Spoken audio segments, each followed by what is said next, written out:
Bollywood silver screen presenting Jumanji the next level. ये कहानी पिछली कहानी के 2 साल बाद की कहानी है, जहां पर हमें स्पेंसर को दिखाया जाता है जो न्यूयॉर्क पढ़ाई के लिए शिफ्ट हो चुका है और तभी उसे मार्था का मैसेज आता है। वो अपने पुराने दोस्तों को मिस करता है, इसीलिए वो अपने होम टाउन आ जाता है, जहाँ पर ये चारों के चारों एक बार फिर से क्रिसमस के दिन मिलने का तय करते हैं और इनके मिलने की जगह होती है नौराज। अब तीनों के तीनों दोस्त पहुँच जाते हैं, लेकिन स्पेंसर जो पिछली कहानी में ब्रेव स्टोन था वो वहाँ पर नहीं पहुँचता। इसीलिए तीनों के तीनों उस जगह जाते हैं जहाँ पर स्पेंसर रहता है, यानी कि उसके घर पर। स्पेंसर के घर पर इन्हें स्पेंसर के दादाजी और उनका एक पुराना पार्टनर जिसका नाम माइलो है वो मिलते हैं। जब स्पेंसर के बारे में पूछते हैं तो उन्हें कुछ नहीं पता होता। ये सब नीचे बेसमेंट में जाते हैं, जहाँ पर जुमांजी गेम, जिसे पिछली कहानी में तोड़ दिया गया था, वो अब भी पूरी तरह से ठीक होती है। दरअसल स्पेंसर ने इसे ठीक किया है क्योंकि उसे जुमांजी गेम वाला कैरेक्टर यानी ब्रेव स्टोन जो पिछली बार गेम के अंदर जाने के बाद बन गया था बहुत पसंद होता है। वो उस दुनिया में ताकतवर था, जबकि इस दुनिया में वो ताकतवर नहीं था। इसीलिए वो एक बार फिर से गेम की दुनिया में जा चुका होता है और अब इन सबको पता चल जाता है कि स्पेंसर गेम की दुनिया में यानी कि जुमांजी में जा चुका है। इसीलिए सब के सब एक बार फिर से गेम की दुनिया में चले जाते हैं। जुमांजी के जंगल में पहुंचने के बाद इन्हें पता चलता है कि बेथनी जो पिछली बार प्रोफेसर शैली बनी थी वो गेम में एंटर हुई नहीं। उसके बदले यहाँ पहुंच चुके होते हैं स्पेंसर के दादाजी और उनका दोस्त माइलो। स्पेंसर के दादाजी यहाँ पर बने होते हैं ब्रेव स्टोन जो पिछली कहानी में उनका पोता स्पेंसर बना था, और साथ ही माइलो यहाँ बन गया होता है मोस जो पिछली कहानी में फ्रेज बना था, और फ्रेज अब इस नई दुनिया में यानी कि जुमांजी में बन चुका है प्रोफेसर शैली जो नक्शों का जानकार था। मार्था अब भी अपने पुराने कैरेक्टर यानी कि रूबी रोड हाउस के रूप में होती है।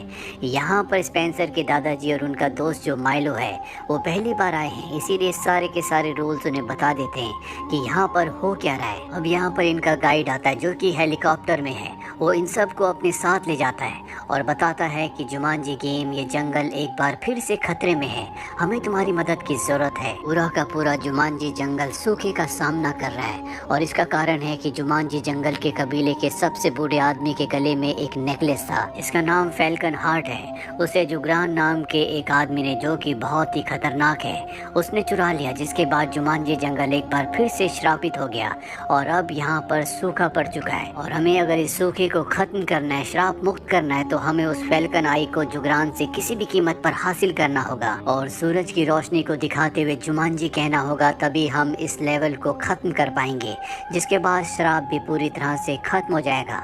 गाइड इन सब को एक बिहाड़ी के रेगिस्तान में छोड़ देता है, जहाँ इनके सामने एक ऑस्ट्रिच आता है।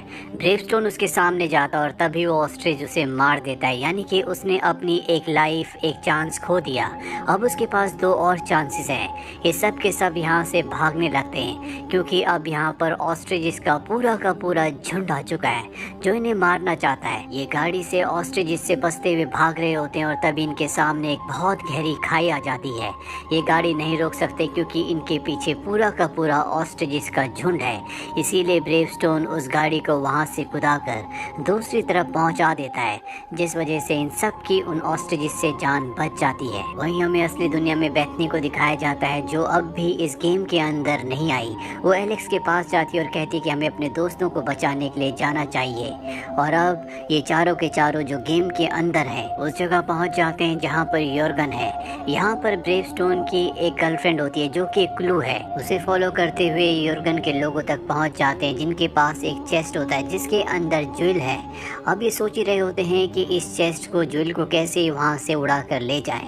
तभी यहाँ पर लाइट बंद हो जाती है और एक लड़की जिसका नाम मिंग फ्लीट फुट होता है वो चेस्ट की चाबी चुरा कर भाग रही होती है, लेकिन ब्रेव स्टोन उसे पकड़ लेता है और योर्गन के हाथ सौंप देता है। लेकिन बाद में उसे पता चलता है कि ये और कोई नहीं बल्कि स्पेंसर है जो इस बार गेम के एक नए कैरेक्टर के रूप में है जिसका नाम मिंग फ्लीट फुट है। अब इनके साथ मिंग यानी कि स्पेंसर भी आ चुका है। ये सब के सब आगे की प्लानिंग करते हैं। इसके मुताबिक मिंग, ब्रेव स्टोन और मूस ये सब के सब कैमल्स यानी कि ऊँट लेने के लिए जाते हैं, जबकि रूबी और शैली ये दोनों के दोनों बेरीज लेने के लिए जाते हैं। अब रूबी किसी तरह से पानी से बचते हुए बेरी के पेड़ तक पहुंचकर बेरी जब वापस ला रही होती है तो पानी में गिर जाती है। उसकी मदद के लिए शैली अपना हाथ आगे बढ़ाता है और जब वो उसका हाथ खींचता है तो इन दोनों की पावर्स एक्सचेंज हो जाती है, यानी कि रूबी की बॉडी में जो कैरेक्टर था वो शैली की बॉडी में चला जाता है और शैली की बॉडी का कैरेक्टर रूबी की बॉडी में आ जाता है। ये दोनों के दोनों अपने पहले वाले कैरेक्टर में रहना चाहते हैं, इसीलिए शैली वो सारे एक्शंस रिपीट करता है जो कि रूबी ने किए थे और एक बार फिर से इनके अंदर के कैरेक्टर यानी कि जो अंदर असली के इंसान होते हैं वो बदल जाते हैं, ये पहले की तरह बन जाते हैं। वहीं ब्रेवस्टोन, मिंग और मोस को दिखाया जाता है जो कैमल लेने के लिए पहुंच चुके हैं। ब्रेवस्टोन बाहर ही खड़ा होता है जबकि मोस और मिंग अंदर जाते हैं। अब जब ब्रेवस्टोन बाहर होता है तो यहाँ पर कुछ लोग उसके ऊपर हमला कर देते हैं, लेकिन वो सच में एक ब्रेवस्टोन है, वो बहुत ताकतवर है, वो अकेला ही उन सब पर भारी पड़ता है। वहीं मिंग को और मोस को दिखाया जाता है जो कैमल के पास होते हैं। मिंग को पता चलता है कि मोस एनिमल से कैमल से बात कर सकता है, इसीलिए उसकी मदद से कैमल्स लेकर बाहर आ जाते हैं। पर तभी वहाँ पर ब्रेवस्टोन की एक्स गर्लफ्रेंड का हस्बैंड आ जाता है जो इन पर हमला करके इन सब को मार देता है, यानी कि इन सब की एक एक लाइफ खत्म हो चुकी है। अब ये सब के सब कैमल्स के ऊपर बैठकर एक जगह पहुंच जाते हैं जहां से आगे कैमल्स नहीं जाते क्योंकि आगे खतरा है। इसका मतलब आगे का सफर इन सब को पैदल ही तय करना होगा। ये पांचों के पांचों आगे पैदल जाते हैं जहां पर बहुत सारे लकड़ी के ब्रिजेस होते हैं। शैली की मदद से एक ब्रिज को चूज करते हैं जिसके बाद बहुत सारे मंकीज इनके ऊपर अटैक कर देते हैं। नीचे बहुत गहरी खाई होती है और अब ये सब अपनी जान बचाने के लिए उन मंकीज से लड़ रहे होते हैं। अब रूबी अपनी जान बचाने के लिए एक गलत ब्रिज के ऊपर चली जाती है और तभी वहाँ पर एक मंकी आता है जो उसे उठाकर नीचे फेंक देता है, जिसका मतलब ये है कि उसकी भी एक लाइफ अब कम हो चुकी है। वहीं दूसरे ब्रिज पर मिंग के ऊपर भी मंकी हमला कर देता है और इससे पहले कि वो मिंग को मारता ब्रेवस्टोन उसे किक मारकर नीचे गिरा देता है जिससे मंकी मारा जाता है। पर यहाँ पर बहुत सारे मंकीज हैं जो इनके ऊपर हमला करना चाहते हैं, इसीलिए ब्रेवस्टोन और मिंग जोर जोर से ब्रिज को हिलाना शुरू कर देते हैं। इस वजह से मिंग ऊपर से नीचे दूसरे ब्रिज पर गिर जाती है, लेकिन तभी वहाँ पर रूबी आ जाती है और वो उसे लेकर इस जगह से सुरक्षित दूसरी तरफ चली जाती है। अब सब के सब दूसरी तरफ पहुंच चुके हैं, लेकिन अब भी मंकीज इनका पीछा कर रहे होते हैं और तभी यहाँ पर एलेक्स एक घोड़े के ऊपर आ जाता है। घोड़े की मदद से वो सभी मंकीज को यहाँ से भगा देता है और हमें पता चलता है कि एलेक्स के पास जो घोड़ा है दरअसल में वो बेथनी है। इस बार वो एक घोड़े के रूप में यहाँ पर आई है। यहाँ पर जितने भी बाकी कैरेक्टर्स होते हैं सब अपनी अपनी दो लाइफ्स खत्म कर चुके हैं, यानी कि इनके पास एक एक चांस है। ये अपने असली रूप में नहीं होते जिस तरह से पिछली कहानी पिछले फिल्म में थे, इसीलिए ये अपनी पावर्स को अच्छे से यूज़ नहीं कर पा रहे होते। और तभी ये एक बार फिर से पानी को देखते हैं। ये वही पानी होता है जिसमें रूबी ने और शैली ने अपने अपने कैरेक्टर्स को चेंज किया था और अब ये सबको बता देते हैं कि कैसे ये अपने असली अवतार में आ सकते हैं जिस तरह से पिछली कहानी में थे। ये सब के सब पानी में कूद जाते हैं और इसके बाद जिस बॉडी में जो पिछली बार था वो उसी बॉडी में आ जाता है। स्पेंसर के दादाजी जो कि ब्रेवस्टोन थे अब वो बन जाते हैं मिंग और उनका साथी माइलो बन जाता है घोड़ा। अब ये सब के सब गीले हो चुके हैं, इसीलिए अपने आप को सुखाने के लिए रेस्ट करने के लिए कुछ देर वहीं पर रुक जाते हैं और यहाँ पर दिखाया जाता है कि योर्गन के लोग मिंग और घोड़े को बंदी बनाकर अपने साथ ले जाते हैं, यानी कि स्पेंसर के दादाजी को और उनके दोस्त माइलो को। इन्हें पता है कि योर्गन के किले में ये उन्हें वापस पा सकते हैं, इसीलिए इन सबको योर्गन के किले में जाना होगा। लेकिन सबसे बड़ी प्रॉब्लम ये होती है कि इन सब की अब एक एक लाइफ बची हुई है। एलेक्स कहता है कि हमें हिम्मत से काम लेना होगा और उसके प्रोत्साहन देने पर ही सब के सब योर्गन के किले की तरफ निकल पड़ते हैं। रास्ते सबके अलग होते हैं, जहाँ पर ब्रेवस्टोन और रूबी पहाड़ पर चट्टान पर चढ़कर उस तरफ जा रहे होते हैं।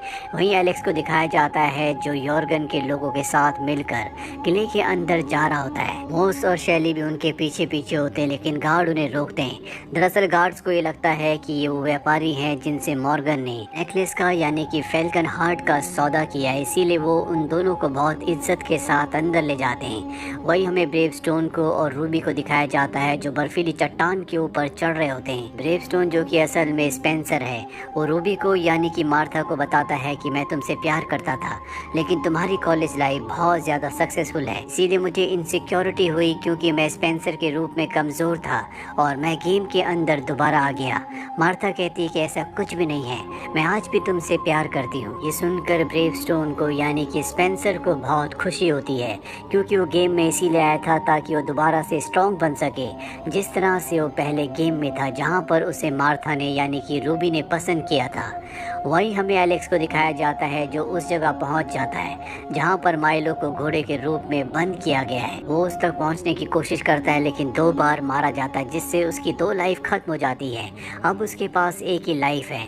अब वो घोड़े को बचा लेता है। वहीं ब्रेवस्टोन और रूबी भी उस जगह पहुंच जाते हैं जहाँ पर मिंग को कैद किया होता है। ये मिंग को छुड़ा लेते हैं क्योंकि वो एक शातिर चोर है और अब मिंग की मदद से ये उस रूबी को, उस नेकलेस को यानी कि फैल्कन हार्ट को चुराना चाहते हैं। लेकिन जब मिंग को उस जगह पहुंचाया जाता है तो उसके अंदर, चेस्ट के अंदर कुछ भी नहीं होता। ये समझ जाते हैं कि ये पूरा का पूरा ट्रैप है। वहीं हमें शैली और मॉस को दिखाया जाता है जिन्हें यॉर्गन के लोग यॉर्गन के पास लाते हैं ताकि वो फैल्कन हार्ट का सौदा यॉर्गन से कर सके। दरअसल यॉर्गन फैल्कन हार्ट के बदले इनकी सिस्टर से शादी करना चाहता है लेकिन इनके साथ इनकी सिस्टर नहीं होती। तभी वहाँ पर रूबी आ जाती है जो कहती है कि मैं इनकी सिस्टर हूँ, पर इनका ये प्लान काम नहीं करता क्योंकि यहाँ यॉर्गन को एक लेटर मिलता है जो कि उन्हीं दोनों भाइयों का होता है जिन्होंने इनके साथ सौदा किया था। वो कहते हैं कि किसी काम की वजह से हम नहीं आ रहे। यॉर्गन समझ जाता है कि ये बहरूपिये हैं। वो अपने सिपाहियों से कहता है कि इन सबको पकड़ लिया जाए। तभी यहाँ पर ब्रेवस्टोन आता है जो कि बहुत ही ताकतवर होता है। वो यॉर्गन के ऊपर हमला करता है और यॉर्गन को उसके प्रहार का कोई भी असर नहीं होता क्योंकि वो उससे भी बहुत ज्यादा स्ट्रांग है और वो ब्रेवस्टोन को उठाकर फेंक देता है। ब्रेवस्टोन अपनी जेब से उसी बेरी को निकालता है जो उसने अपने साथियों की मदद से हासिल की है और जब यॉर्गन उस बेरी को देखता है तो वो पीछे हट जाता है और अपने आदमियों को इनका सामना करने के लिए कहकर यहाँ से निकल जाता है। दरअसल अब वो उन 2 भाइयों के पास जाना चाहता है जो यहाँ पर यॉर्गन से सौदा करने के लिए आने वाले थे। ब्रेवस्टोन जब उसे जाता हुआ देखता है तो वो उसका पीछा करना शुरू कर देता है। यॉर्गन अपने फ्लाइंग शिप से यहाँ से निकल रहा होता है लेकिन ब्रेवस्टोन रस्सी पकड़कर शिप तक पहुँच जाता है और यॉर्गन के ऊपर बेरी से हमला करता है। दरअसल ये बेरी उसकी वीकनेस है इसीलिए कमजोर पड़ जाता है जिसका फायदा उठाकर ब्रेवस्टोन उसे मारकर नीचे फेंक देता है। यहाँ पर ब्रेवस्टोन भी नीचे गिर रहा होता है लेकिन वो रस्सी पकड़ लेता है और तभी हम सामने से मिंग को और हॉर्स को देखते हैं जो ब्रेवस्टोन को बचाने के लिए आते हैं। दरअसल मिंग और कोई नहीं बल्कि ब्रेवस्टोन यानी कि स्पेंसर के दादाजी हैं और घोड़ा उनका दोस्त माइलो। अब यहाँ पर हमें पता चलता है कि घोड़े के पंख भी हैं जिससे वो घोड़ा उड़ना शुरू कर देता है और जल्दी ये ब्रेवस्टोन तक पहुँच जाते हैं। ब्रेवस्टोन के पास फैल्कन हार्ट है जो वो मिंग की तरफ फेंकता है। मिंग उसे पकड़ लेता है। ब्रेवस्टोन कहता है कि इसे सूरज की तरफ ले जाओ और वहाँ जाकर तुम्हें कहना होगा जुमांजी। दरअसल ये बर्फीला इलाका है इसीलिए बादलों के ऊपर सूरज की किरणें हैं और अब मिंग अपने उड़ने वाले घोड़े पर बैठकर बादलों के ऊपर चला जाता है जहाँ पर वो फैल्कन हार्ट को सूरज की किरणों के सामने रखता है। ये सब के सब मिलकर कहते हैं जुमांजी और जुमांजी कहते हैं सब कुछ रिवर्स होना शुरू हो जाता है यानी कि जुमांजी जंगल का, इस दुनिया का जो श्राप है अब वो खत्म हो चुका है। श्राप खत्म होने के बाद यहाँ पर गाइड आता है जो इन्हें इनकी दुनिया में वापस भेजना चाहता है लेकिन माइलो जो कि हॉर्स है वो अपनी दुनिया में जाने से मना कर देता है क्योंकि वो बीमार है और जल्दी मारा जाएगा। इसीलिए वो अपनी बची हुई जिंदगी इसी दुनिया में हॉर्स बनकर इस दुनिया की रक्षा करना चाहता है। इसके बाद गाइड इन सबको इनकी दुनिया में वापस भेज देता है। अपनी असली दुनिया में वापस आने के बाद स्पेंसर को दिखाया जाता है जो अपने दादाजी को वीडियो गेम खेलना सिखा रहा होता है। उसके दादाजी को भी अब गेम अच्छा लगता है और ये सारे के सारे दोस्त तय करते हैं कि हमेशा एक दूसरे के साथ रहेंगे। इस फिल्म के जो 2 बाकी के पार्ट्स हैं उनके लिंक नीचे डिस्क्रिप्शन में दिए गए हैं, आप उनको भी जरूर देखें। उम्मीद करते हैं कि ये कहानी आपको पसंद आई होगी।